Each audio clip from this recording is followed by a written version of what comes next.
أعوذ بالله من الشيطان الرجيم إن الذين يتلون كتاب الله وأقاموا الصلاة وأنفقوا مما رزقناهم سرا وعلانية يرجون تجارة لن تبور ليوفيهم أجورهم ويزيدهم من فضله إنه غفور شكور. Sesungguhnya orang yang selalu membaca kitab Allah, mendirikan salat dan mendermakan daripada apa yang kami kurniakan kepada mereka, sama ada secara sembunyi atau secara terang-terangan, mereka sebenarnya mengharapkan sejenis perniagaan yang tidak akan mengalami kerugian, supaya Allah menyempurnakan pahala mereka dan menambahi mereka dengan kurnia-Nya. Sesungguhnya Allah Maha Pengampun lagi Maha Mensyukuri.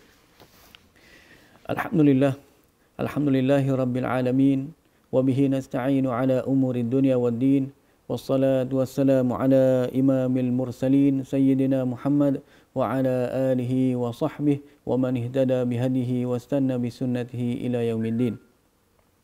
Rabbi syrah li sadri wa yassir li amri wahlul 'uqdatam min lisani yafqahu qawli.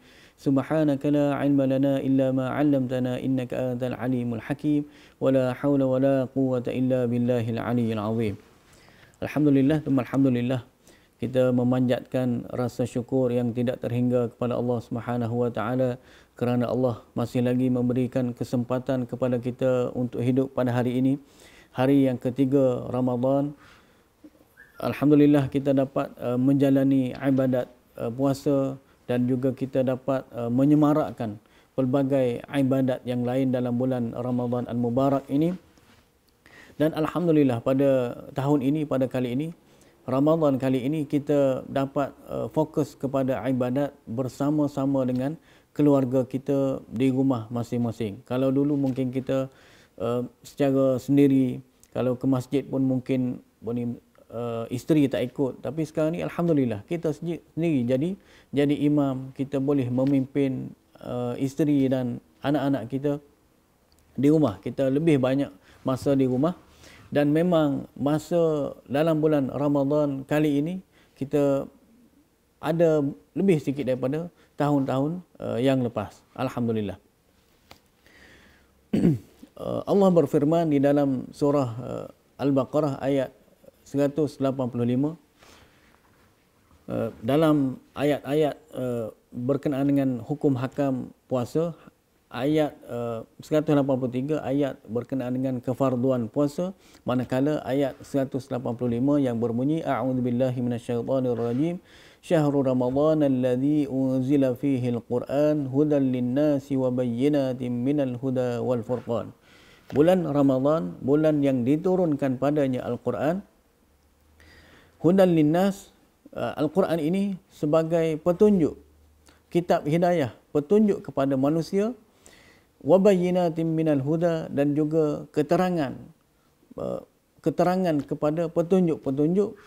Wal furqan, dan Al-Quran juga sebagai pembeza di antara, pemisah di antara kebatilan dan juga kebenaran.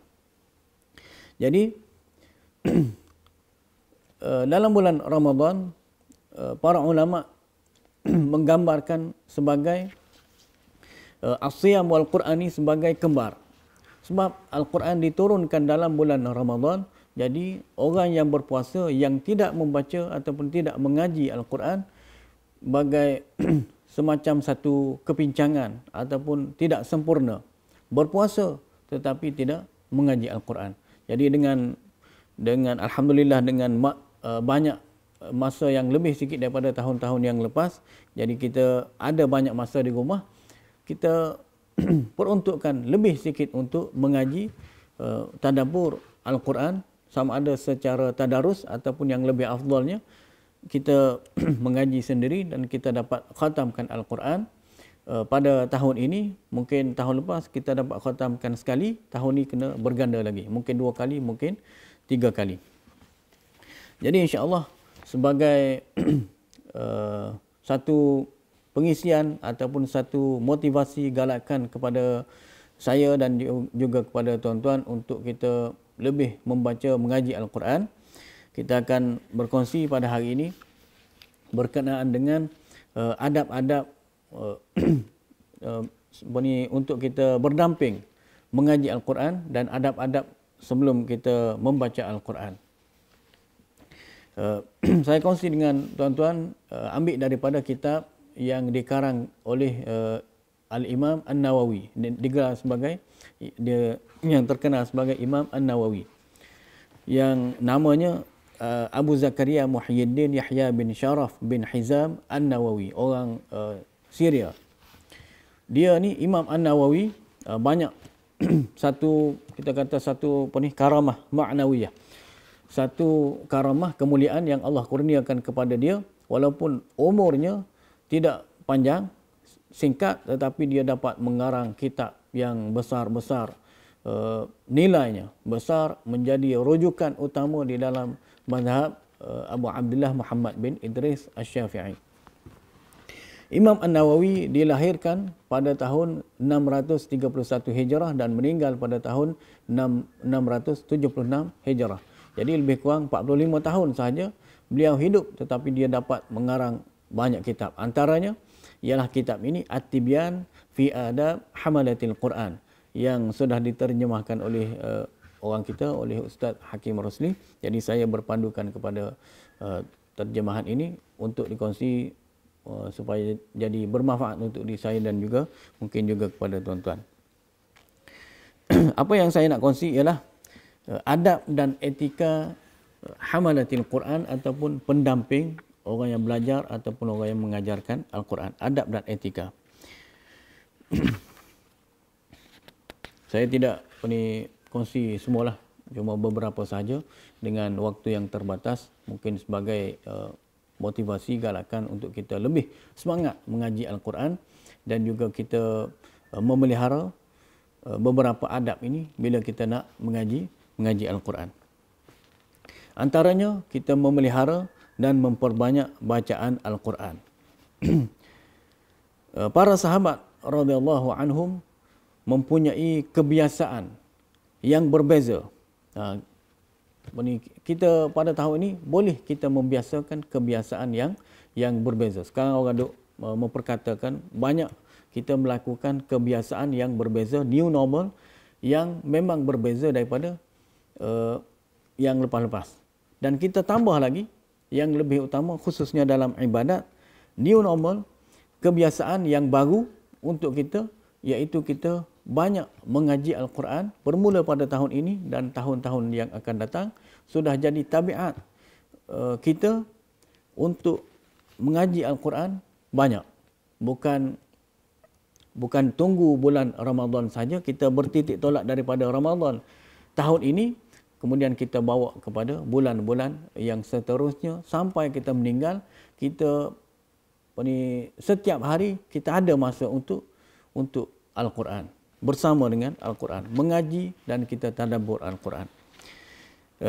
Ibnu Abu Daud melaporkan bahawa sebahagian daripada para sahabat, ada di kalangan para sahabat radhiyallahu anhum, mengkhatamkan Al-Quran 2 bulan sekali. Sebahagian daripada mereka sebulan sekali. Ada sebahagian mereka khatam Al-Quran 10 malam sekali khatam. Dan ada juga yang mengkhatamkan Al-Quran 8 malam sekali. Sebahagian besar daripada mereka mengkhatamkan Al-Quran 7 malam sekali. Seminggu sekali khatam Al-Quran. Sebahagian besar sahabat juga mengkhatamkan Al-Quran 3 malam sekali. Ini yang lebih dahsyat. 3 malam, 3 hari 3 malam boleh khatamkan Al-Quran, 30 juzuk, 114 surah, 6,236 ayat ini sekali khatam. Ini satu himmah ataupun satu semangat, kesungguhan yang tinggilah di kalangan para sahabat radhiyallahu anhum. Ada yang mengkhatamkannya 2 kali dalam satu hari. Dalam riwayat Imam Abu Abdullah Muhammad bin Idris Asy-Syafi'i mengkhatamkan Al-Quran dalam bulan Ramadan 2 kali. Bukan 2 kali, sebulan 2 kali, tetapi satu hari, satu malam 2 kali. Satu malam sekali, siang sekali. Ini sangat dahsyat. 2 kali, jadi sebulan 60 kali khatam Al-Quran. Kita memang tak mampulah.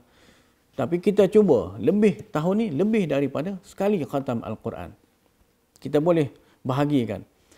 Kalau Al-Quran ini setiap juzuk ada 10 helai ataupun 20 muka surat. Kita bahagikan.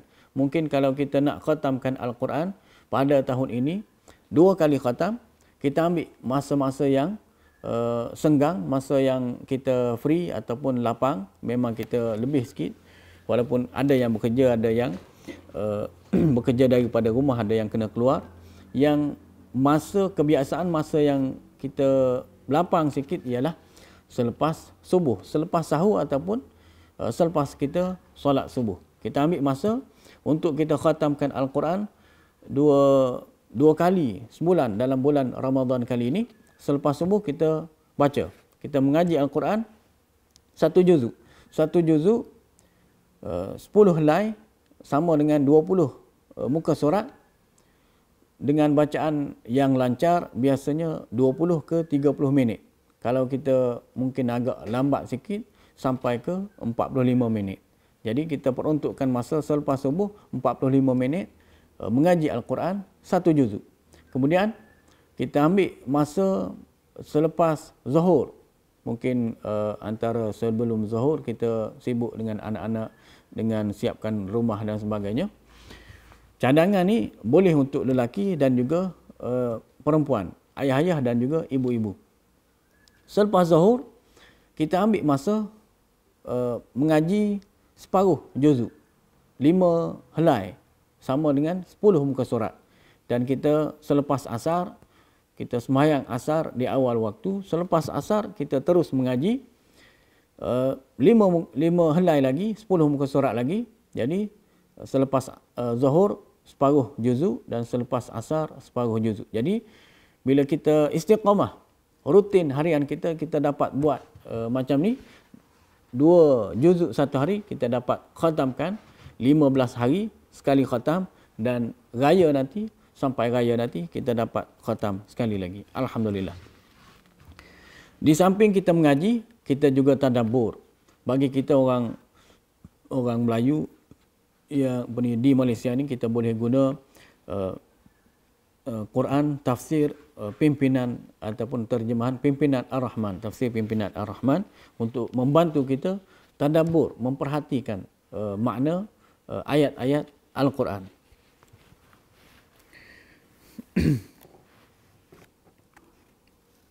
Antara yang dapat mengkhatamkan Al-Quran 3 kali sehari ialah Salim bin Umar, seorang qadhi Mesir semasa pemerintahan Muawiyah.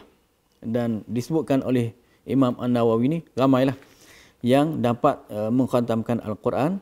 Yang dahsyatnya ada seminggu sekali, ada 3 kali, 3 hari sekali, ada yang 3 kali sehari macam qadhi Mesir ni. Ada yang lebih dahsyat yang dapat mengkhatamkan Al-Quran pada setiap rakaat. Antaranya Sayyidina Uthman bin Affan, Tamim Ad-Dari, Sa'id bin Jubair.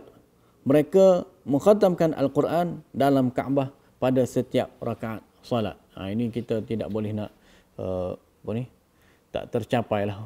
Kekuatan kita tidak sampai tahap tu. Kalau kita boleh baca surah yang panjang, surah Al-Baqarah, surah yang paling panjang dalam Al-Quran, satu rakaat ataupun 2 rakaat pun, itu memang dahsyat, sangat hebat. Surah Al-Baqarah ni surah yang paling panjang, 286 ayat. Ataupun kalau kita familiar dengan surah-surah yang lain, surah Al-Waqi'ah, surah Al-Mulk, surah Yasin. Kalau kita dapat baca surah-surah ni dalam satu rakaat, itu pun kira hebat lah. Jadi Sayyidina Uthman bin Affan boleh khatamkan Al-Quran dalam satu rakaat. Ini sangat hebat. Imam An-Nawawi membawa kepada kita kisah-kisah ataupun contoh-contoh sahabat yang dapat mengkhatamkan Al-Quran dalam masa yang singkat, sekali dalam masa yang singkat, sebagai motivasi, bagi semangat kepada kita untuk banyak mengaji Al-Quran, banyak habiskan masa dengan Al-Quran. Jadi kita jangan beralasan lagi sebab kita sekarang bekerja dari rumah, kita banyak masa.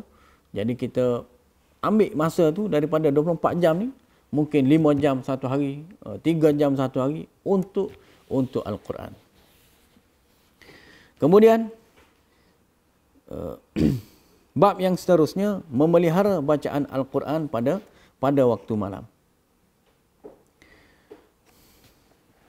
Para sahabat radhiyallahu anhum, para tabi'in, mereka banyak mengaji Al-Quran pada malam hari. Kita malam-malam Ramadan, alhamdulillah kita dapat solat tarawih bersama dengan keluarga, kita jadi imam ataupun anak-anak kita jadi imam. Selain daripada tu, sebelum sahur ataupun selepas sahur, kita boleh gunakan, ataupun sebelum kita tidur, kita guna masa ambil sekitar 15 minit ataupun setengah jam untuk Al-Quran. Kita banyak membaca Al-Quran pada waktu malam.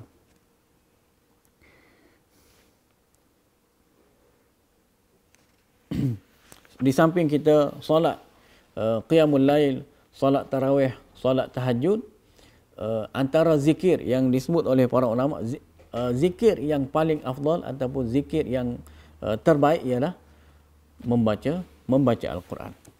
Jadi kita tidak lalu malam-malam kita, khususnya malam-malam bulan Ramadan, melainkan kita penuhkan dengan al-qiyam wal Quran. Qiyamul lail dengan salat, pelbagai salat tarawih, salat tahajud, salat witir dan juga Al-Quran.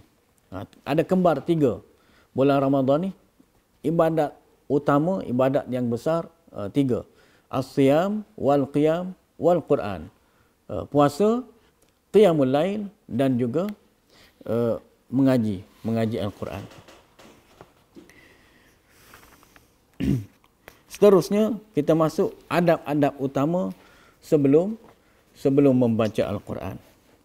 Yang pertama, Imam An-Nawawi menjelaskan kepada kita, yang pertama sebelum kita mengaji Al-Quran, bila-bila masa, siang, malam, pagi ataupun petang, kita kena membersihkan mulut kita sebelum membaca Al-Quran. Sama ada kita dengan menggunakan kayu siwak, kayu arak, sejenis kayu, bersiwak, bersugi, ataupun kita memberus gigi. Bagi kita orang yang berpuasa ni, kita dalam kita dianjurkan ataupun dibolehkan, diharuskan untuk bersugi, bersiwak ataupun memberus gigi sebelum gelincir matahari. Sebelum gelincir matahari, bukan sebelum tenggelam matahari. Sebelum gelincir matahari maksudnya sebelum zuhur. Kalau selepas zuhur, makruh. Bagi orang yang berpuasa ni, lebih baik kita berus gigi yang ada di kalangan alim ulama di negara kita menasihatkan, kalau kita berus gigi jangan ataupun guna sikit sahaja ubat gigi, sebab takut tertelan ubat gigi. Jadi kesimpulannya, sebelum kita mengaji Al-Quran, kita boleh guna, kita kena bersihkan mulut kita dengan bersugi, guna kayu sewak ataupun kayu arak, ataupun kita memberus gigi. Ada juga orang Melayu, dia guna kayu untuk ganti kepada kayu sejenis kayu sugi ni, kayu arak, guna kayu serai, kayu daripada pokok serai. Tak kiralah. Jadi kita sebelum kita mengaji Al-Quran, kita bersihkan mulut kita daripada sisa makanan dan sebagainya. Jadi kita dalam keadaan berpuasa ni, sebelum kita sebelum subuh tadi, kita memang dah bersugi ataupun kita memberus gigi. Kemudian yang kedua, membaca Al-Quran dalam keadaan suci. Adabnya, kita mengaji Al-Quran dalam keadaan suci daripada hadas kecil, lebih-lebih lagi hadas besar. Hadas besar tak boleh lah. Tak boleh mengaji Al-Quran dalam keadaan berjunub. Kalau dalam keadaan berhadas kecil, itu boleh kita mengaji, tetapi yang lebih baiknya kita berwudu. Kita mengangkat hadas kecil, maksudnya kita sudah tidak berhadas, kita berwudu, itu lebih afdal. Itu adab kita mengaji Al-Quran. Kemudian galakkan membaca Al-Quran di tempat yang bersih. Jadi sebelum ni sebelum masuk bulan Ramadan kita telah mempersiapkan di rumah kita satu sudut ataupun satu ruang khas untuk kita beribadat, untuk kita solat tarawih, untuk kita solat berjamaah bersama dengan keluarga, dan di situ juga kita melakukan ibadat yang lain, kita berzikir dan juga kita mengaji Al-Quran. Itu tempat yang khusus, ruang ataupun sudut yang khusus di dalam rumah kita. Ataupun boleh kita mengaji di mana-mana sahaja di rumah kita. Janji yang penting tempat itu adalah bersih daripada kotoran, bersih daripada najis dan sebagainya. Sebab kita memuliakan Al-Quran, jadi kita beradab dengan Al-Quran. Disebut di sini ada ulama yang mengatakan boleh mengaji di bilik mandi, tapi bukan bilik mandi macam di negara kita. Negara kita bilik mandi sekali dengan tandas. Bagi orang Arab ada disebut sebagai hammam. Hammam ni pipe, ada pipe saja, pipe untuk mandi, tapi tidak tempat membuang air kecil, membuang air besar. Ada ulama yang mengatakan harus, ada yang memakruhkannya. Lebih baik kita mengaji di tempat yang khusus, yang kita memang dah khususkan di rumah kita ataupun mana-mana tempat, di ruang tamu dan sebagainya. Yang penting bersih daripada najis, bersih daripada kotoran.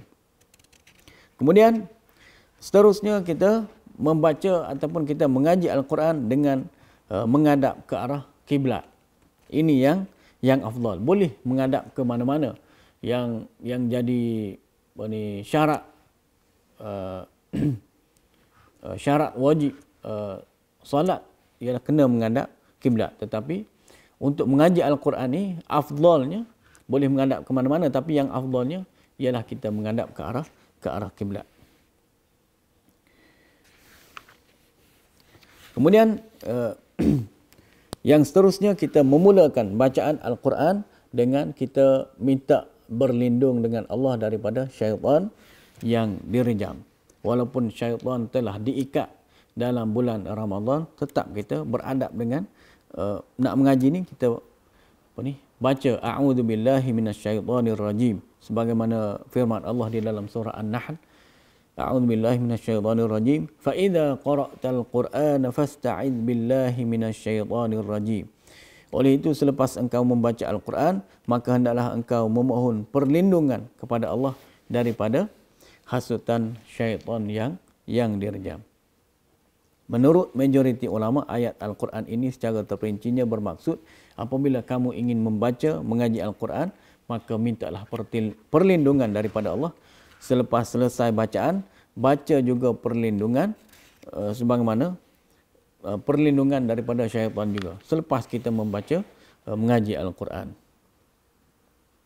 Ada juga ulama salaf yang membaca doa a'udzubillahi samii'il 'aliim minasyaitonir rajim.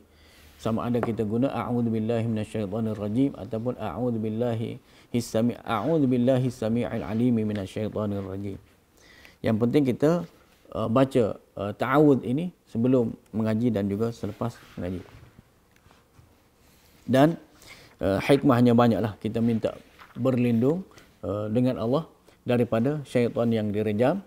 Sama ada kita baca sendiri ataupun kita memperdengarkan bacaan kita kepada orang selepas mengaji, supaya tidak datang ke dalam hati kita perasaan riak ataupun ujub.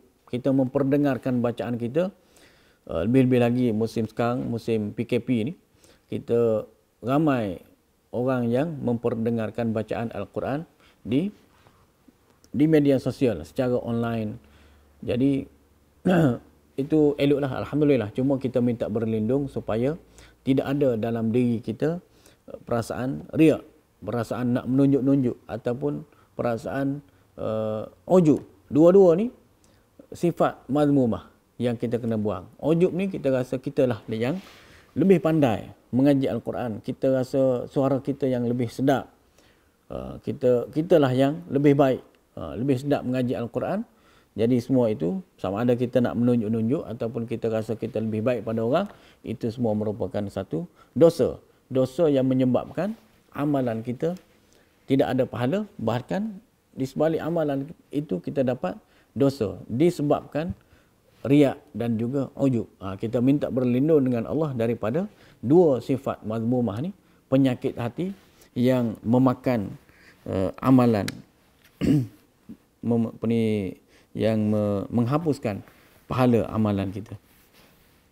Kemudian bila kita mengaji Al-Quran, tadi sebelum kita mengaji, bila kita dah masuk, kita tengah mengaji Al-Quran, kewajipan khusyuk ketika membaca Al-Quran. Kita memperhatikan, kita tadabbur ataupun kita khusyuk dengan ayat-ayat Al-Quran yang kita baca, ataupun kita fokus lebih menumpukan perhatian kita dengan bacaan Al-Quran. Tak bolehlah kita semasa mengaji kita duk tengok status WhatsApp, kita tengah online, tengah mengaji pun duk tengok handphone, online lagi tengok status WhatsApp, status Facebook, tengok notification dan sebagainya. Kita sisihkan, letak di tepi, kita offline, offkan mobile data dan kita fokus kepada mengaji. Allah berfirman di dalam surah An-Nisa, "Afala yatadabbaruna al-Qur'an?" Tidakkah mereka memikirkan, tadabbur isi-isi Al-Quran? Jadi kita mengaji Al-Quran dengan lebih fokus, lebih khusyuk, dengan penuh perhatian. Dan kita memerhatikan bacaan dan juga makna ayat-ayat Al-Quran. Supaya dengannya dada kita, dalaman kita ni, jiwa kita menjadi lapang dan juga menjadi tenang. Dan ayat yang kita selalu baca di dalam surah Sad ayat 29, a'udzubillahi minasyaitonirrajim, kitabun anzalnahu ilaika mubarakun liyadabbaru ayatihi waliyatadzakkara ulul albab. Inilah kitab Al-Quran yang kami turunkannya kepada engkau wahai Rasulullah dengan penuh keberkatan untuk mereka, yakni umatmu, memperhatikan ayat-ayatnya dan supaya orang yang berakal mengambil i'tibar. Bukan baca sahaja, kita kena tadabbur, penuh perhatian, tidak ada gangguan. Bukan kita mengaji sambil bercakap, mengaji sambil online, mengaji sambil melakukan perkara-perkara yang lain. Kita fokus kepada mengaji Al-Quran. Antara seorang ulama yang berilmu dan terkenal, iaitu Ibrahim Al-Khawas, dia bagi tahu kepada kita, menggariskan kepada kita ubat jiwa, iaitu ubat hati. Ada 5 perkara. Yang pertama, membaca Al-Quran, mengaji Al-Quran dengan penuh perhatian ataupun tadabbur. Kita memperhatikan. Kita ada 2 sesi dalam seharian. Kita mengaji yang tadi untuk kita khatam sekali ataupun 2 kali sepanjang bulan Ramadan. Satu sesi yang lain, kita mengaji dengan tadabbur. Yang ni lebih perlahan. Mungkin 5 ayat. Kita baca satu ayat, kemudian kita perhatikan maknanya, terjemahan. Kita baca satu ayat lagi, jadi mungkin sesi ni, sesi tadabbur 5 ayat satu sesi untuk kita memperhatikan makna-makna ataupun terjemahan tafsirnya. Itu yang lebih baik, lebih mendidik jiwa kita. Dan kita boleh memahami mesej yang Allah nak sampaikan kepada kita. Kita ni memang sibuk tengok ataupun memperhatikan mesej-mesej daripada makhluk. Tapi banyak 6,236 ayat ni, banyak lagi mesej-mesej yang Allah nak kita tahu, tetapi kita tak tahu, tak faham lagi. Yang kedua, ubat hatinya. Yang kedua ialah mengosongkan perut. Memang kita, antara hikmah puasa ni, kita sedang menjalani ibadat puasa. Bila perut kita kosong, minda kita lebih cerdas, idea-idea yang banyak datang di dalam minda kita, kita lebih bijak, lebih banyak ilham, banyak idea yang Allah bagi kepada kita bila kita dalam keadaan lapar, kosongkan perut. Kalau orang yang kenyang ni menumpulkan pemikiran mereka dan jadi lemah badan dan juga lemah minda. Dan mengosongkan perut ni ubat kepada hati. Hati jadi cerah. Hati jadi lebih suka, lebih rajin kepada ibadat.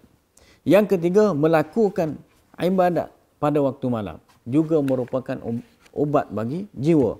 Kalau jiwa kita sakit, jiwa kita tak tenang, kita ambillah beberapa ubat ni yang dikongsikan oleh Ibrahim Al-Khawas. Membaca Al-Quran dengan penuh perhatian ataupun dengan penuh tadabbur. Yang kedua, kita mengosongkan perut, banyak berlapar. Dan yang ketiga, sentiasa melakukan ibadat pada waktu malam. Sama ada kita solat malam ataupun kita berzikir, mengaji Al-Quran. Dipanggil Qiyamul Lail Syaraful Mu'min. Kita mendirikan malam ni, Qiyamul Lail, ialah satu kemuliaan bagi orang yang beriman. Kalau orang yang beriman tidak mendirikan, tidak Qiyamul Lail, jadi sudah hilang satu kemuliaan daripada diri mereka. Kita tengoklah alim ulama ramai yang biasanya para alim ulama ni orang-orang yang tinggi ilmu dan orang-orang yang hampir dengan Allah muqarrabin, tidak tinggal ibadat pada waktu malam. Bagi orang yang sihat tubuh badan, para ulama mengatakan dia pelik dengan orang yang sihat tubuh badan tapi dia tidur sepanjang malam.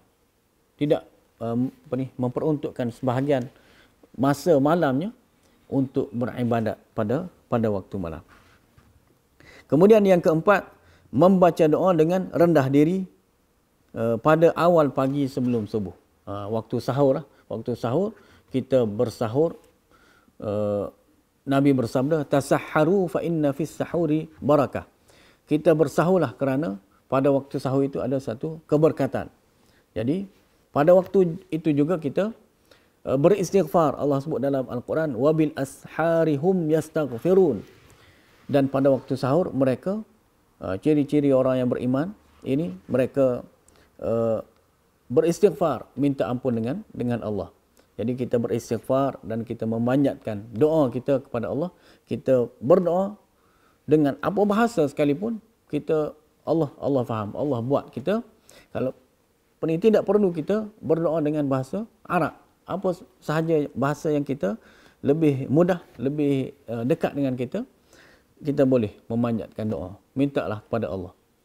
Di celah-celah ayat berkenaan dengan kefarduan puasa, antara ayat 183 sampai 187, di celah tu ada ayat berkenaan dengan Allah suruh kita berdoa. A'udzubillahi minasyaitonirrajim.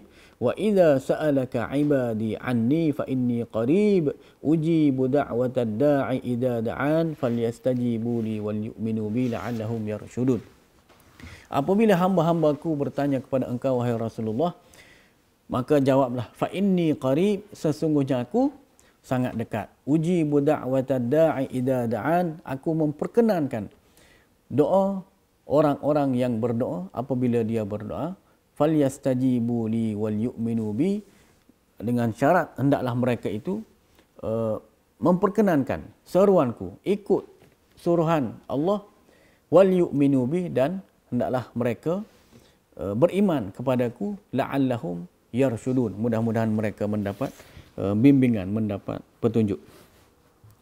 Dan yang kelima, kita bergaul dengan orang-orang yang soleh. Kita dipanggil sebagai musahabah. Kita banyak berkawan. Ataupun kalau kita tidak berkawan, sekarang kita guna istilah follow. Kita mutaba'ah, kita follow nasihat orang-orang yang baik, orang-orang yang soleh. Bila kita banyak ikut orang-orang yang soleh ni, dapat mendidik jiwa kita, dapat menghindarkan kita daripada melakukan kemaksiatan. Jadi sentiasa kita ikut nasihat orang-orang baik. Mereka ni selalu cerita berkenaan dengan bimbingan surahan, cerita kalamullah, cerita ayat-ayat Al-Quran, cerita hadis-hadis Nabi SAW. Dengan itu kita akan jadi lebih terbimbing dan kita terpandu jalan hidup kita. Jadi lima cara ni ataupun 5 perkara ni dapat mendidik diri kita, mendidik jiwa kita untuk jadi yang lebih baik. Saya ulang sekali lagi. Yang pertama, kita mengaji Al-Quran dengan penuh tadabbur. Kemudian yang kedua, kita mengosongkan perut ataupun banyak berlapar. Yang ketiga, kita melakukan ibadat pada waktu malam ataupun kita panggil sebagai qiyamul lail. Yang keempat, kita membaca doa, memohon apa sahaja permintaan doa kita kepada Allah di awal pagi pada waktu sahur sebelum subuh. Dan yang kelima, kita bergaul, bermusahabah, berkawan ataupun kita sentiasa follow, ikut nasihat-nasihat orang-orang yang soleh. Kemudian seterusnya, dalam kita mengaji Al-Quran, adab yang seterusnya yang disebut oleh Imam An-Nawawi, galakkan mengulang-ulang ayat. Galakkan supaya kita ulang ayat yang kita baca berkali-kali, baca untuk tujuan memerhatikan maksud ayat secara lebih mendalam, untuk kita tadabbur. Baca sekali, mungkin kita dapat rasa sikit. Kita ulang sekali lagi, kita tadabbur, baca terjemahan ayat-ayat Al-Quran ini supaya dapat menjentik hati kita, dapat memberikan kesedaran kepada kita untuk berubah. Satu lagi dikongsi oleh para ulama, kaifa nata'amal ma'al Quran, bila kita membaca ataupun mengaji Al-Quran ni, semua ayat tu kita letak Allah nak sampaikan kepada kita. Bukan kita baca ayat ni kita ingat, kita baca ayat ni kita pun ingat ini perangai yang tak baik ni yang Allah larang, ataupun sebut dalam ayat ini orang tu, tuju kepada orang tu. Ini kita pun ingat kepada jiran kita, kepada kawan kita yang ada perangai itu. Tapi sebenarnya itu salah. Kita kena letak ayat-ayat Al-Quran ni tuju kepada kita. Itu lebih cepat untuk memberikan kesedaran kepada kita. Jangan kita letak untuk orang. Yang ni kita ingat kepada jiran kita, kepada kawan kita. Kita tak letak kepada diri kita.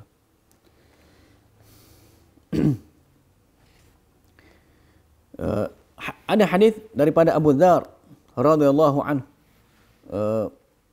Beliau bagi tahu bahawa Nabi SAW berdiri sambil membaca satu ayat yang diulang-ulangnya sampai waktu subuh. Ayat yang Nabi SAW ulang malam sampai subuh ni ialah ayat daripada surah Al-Maidah ayat 118. A'udzubillahi minasyaitonirrajim. In tu'adzibhum fa innahum 'ibaduk wa in taghfir lahum fa innaka antal azizul hakim. Jikalau engkau menyeksa mereka, maka sesungguhnya mereka adalah hamba-Mu, dan jikalau engkau mengampunkan mereka, maka sesungguhnya engkaulah sahaja yang maha kuasa lagi maha bijaksana. Jadi ayat ni Nabi baca dan Nabi ingat kepada umat supaya Allah mengampunkan kita semua umat Nabi Muhammad SAW. Jadi Nabi sendiri baca ayat dan ulang sampai subuh. Kita pun baca ayat dan kita ulang supaya sampai ke dalam jiwa hati nurani kita. Imam An-Nasa'i dan Imam Ibnu Majah meriwayatkan Tamim Ad-Dari radhiyallahu anhu mengulang banyak kali ayat ni sehingga waktu subuh. Ayat daripada surah Al-Jathiyah ayat 21. A'udzubillahi minasyaitonirrajim. Am hasibal ladzina jtarahus sayyiati an naj'alahum kal ladzina amanu wa 'amilus solihat sawa'am mahyahum wa mamatuhum sa'a ma yahkumun. Patutkah orang yang melakukan kejahatan menyangka bahawa kami akan menjadikan mereka seperti orang yang beriman dan beramal soleh dengan menyamakan keadaan mereka semua semasa mereka hidup dan semasa mereka mati. Buruk sungguh apa yang mereka hukumkan itu. Jadi ayat ini diulang-ulang oleh Tamim Ad-Dari nak bagi tahu bahawa orang yang buat baik dan orang yang melakukan kejahatan, kemungkaran ni tidak sama di sisi Allah.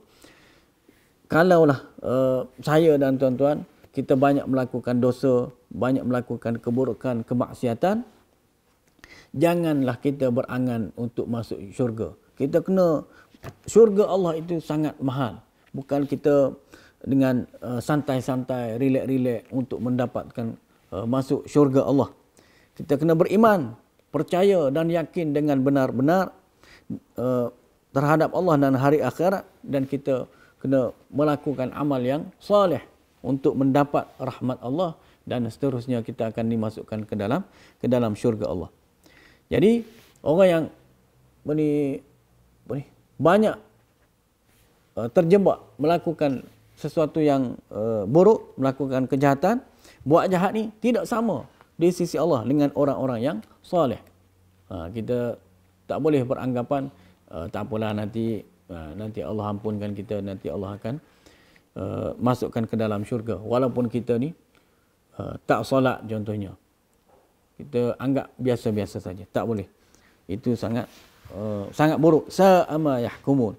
Sangat buruk apa yang mereka hukumkan, apa yang mereka sangkakan. Ubadah bin Hamzah meriwayatkan, saya masuk menemui Asma binti Abu Bakar, dan ketika itu beliau membaca ayat famannallahu alaina wa waqana adzabas samum. Maka Allah mengurniakan kami rahmat dan taufiknya serta memelihara kami daripada azab neraka. Kita baca ayat-ayat sebegini dan kita minta berlindung supaya Allah jauhkan kita daripada azab neraka. Allahumma ajirni minan nar. Dan dalam bulan Ramadan ni kita memperbanyakkan doa, Allahumma innaka afu tuhibbul afwa fa'fu anni. Ya Allah, engkau dah Maha Pemaaf, suka memaafkan, fa'fu anni, maka maafkanlah aku, maafkanlah kami, fa'fu anni ataupun fa'fu anna. Jadi mungkin setakat itu sahaja yang kita dapat kongsi pada kali ini sebagai satu motivasi galakan untuk diri saya yang utamanya, dan juga mungkin kepada tuan-tuan supaya kita lebih banyak kita guna masa untuk Al-Quran, mengaji dan juga tadabbur Al-Quran, supaya dengan yang kita dapat menghayati Ramadan dengan lebih baik daripada tahun-tahun sebelum ini, juga dapat mendidik jiwa kita untuk jadi orang yang lebih baik, untuk jadi pergi ke arah apa yang Nabi SAW sebut di dalam hadis baginda, man shama Ramadan imanan wa ihtisaban ghufira lahu ma taqaddama min dhanbi. Sesiapa yang berpuasa dalam keadaan penuh yakin, penuh beriman, percaya dan yakin dengan Allah, dengan suruhan Allah, dengan perintah Allah, dan juga ihtisaban, sangat mengharapkan pahala, ganjaran, balasan di sisi Allah, mudah-mudahan kita dapat ghufira lahu ma taqaddama min dhanbi. Allah akan ampunkan semua dosa-dosa kita yang lalu. Itu sahaja apa yang baik sama-sama kita amalkan, apa yang kurang saya mohon maaf, mohon ditegur daripada kesilapan, kekurangan ini saya. Aku qauli hadza wa astaghfirullahal azim li wa lakum. Wassalamualaikum warahmatullahi taala wabarakatuh.